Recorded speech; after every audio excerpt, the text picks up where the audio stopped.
So you just got your first PC. We're going to give you some tips and tricks for first-time PC owners, starting off with plugging it in. First things first, some ASMR arcing.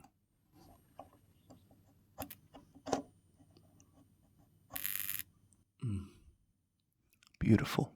So to prevent the arcing, what you do is you turn off the power supply before you plug in your kettle cord.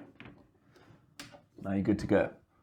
Now that your computer has power, let's plug in the display cables. No, not here.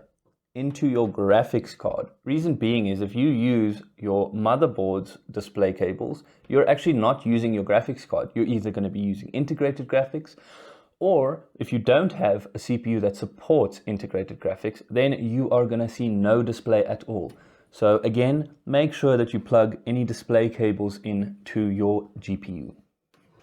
When ordering a pre-built computer, you want to make sure that you remove any and all packaging material. So for example, if you were to order from PC Parlor, which is us, you would end up removing styrofoam here that supports the GPU, and additionally there would be power cables stored inside the case, or vice versa. So regardless, just make sure that you remove any and all packaging material from any pre-built computer that you order.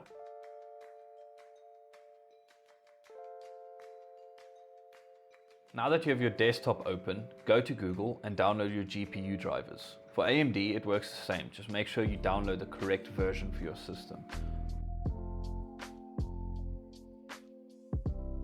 Once your driver is installed, open them up and configure your resolution and refresh rate. Now go into Control Panel, Power Options, and make sure that you have the desired setting enabled. My recommendation is high performance if you're looking for more FPS. Last thing you want to check is your startup programs. Make sure that only the necessary applications are set to launch on startup. Everything else can be disabled. Thank you so much for watching. If you found anything in this video helpful, please drop a like and subscribe. If you have any further recommendations, please drop them in the comments below.